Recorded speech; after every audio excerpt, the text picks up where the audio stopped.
ಎಟಿಎಂಗೆ ಹಣ ಕೊಂಡೊಯ್ಯುವಂತ ವಾಹನದ ಮೇಲೆ ಫೈರಿಂಗ್ ನಡೆಸಲಾಗಿದೆ. ಗುಂಡು ತಗುಲಿ ಸಿಬ್ಬಂದಿ ಗಿರಿ ವೆಂಕಟೇಶ್ ಸ್ಥಳದಲ್ಲೇ ಸಾವನ್ನಪ್ಪಿದ್ದಾರೆ. ಬೀದರ್ ನಗರದ ಶಿವಾಜಿ ಚೌಕ್ ಬಳಿ ಹಾಡ ಹಗಲೇ ಅಟ್ಯಾಕ್ ಮಾಡಲಾಗಿದೆ. ವಾಹನದಿಂದ ಎಟಿಎಂಗೆ ಹಣ ಹಾಕುವುದಕ್ಕೆ ತೆರಳುತ್ತಾ ಇರುವಾಗ ದಾಳಿ ಮಾಡಲಾಗಿದೆ.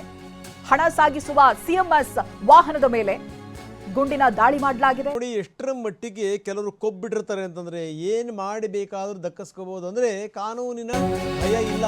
ಬೀದರ್ನ ಈ ಘಟನೆ ನೋಡಬೇಕು ನೀವು.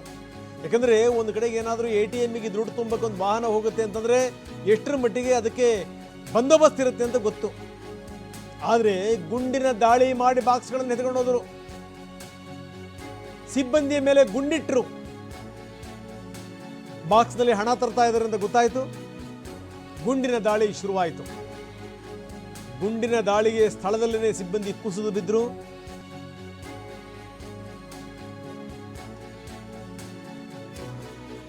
ಗುಂಡಿನ ದಾಳಿಯಲ್ಲಿ ಗಾಯಗೊಂಡಿದ್ದ ಒಬ್ಬ ಸಿಬ್ಬಂದಿ ಬಲಿಯಾಗಿದ್ದಾರೆ.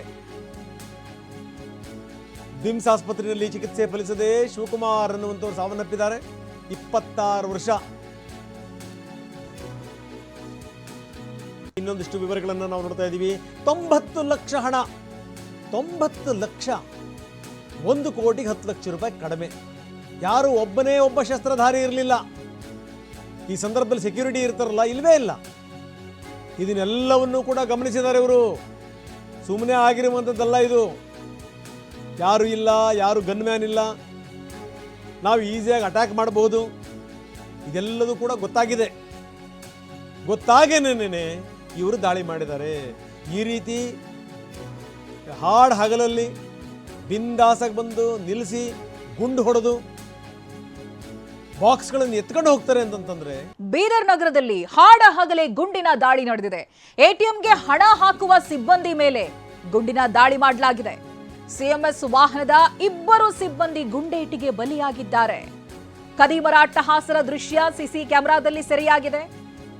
ಹಾಡ ಹಗಲು 8 ಸುತ್ತು ಗುಂಡಿನ ಮಳೆಗೆರೆದು ಹಣವನ್ನ ಕದ್ಕೊಂಡು ಹೋಗಿದ್ದಾರೆ. ಹಣದ ಬಾಕ್ಸ್ ಅನ್ನ ಬೈಕ್ನ ಮೇಲಿಟ್ಕೊಂಡು ಪರಾರಿಯಾಗಿದ್ದಾರೆ ಖದೀಮರು. 2 ಆಗಂತುಕರ ಪತ್ತೆಗೆ ಪೊಲೀಸರು ಇದೀಗ ಬಲೆ ಬೀಸಿದ್ದಾರೆ.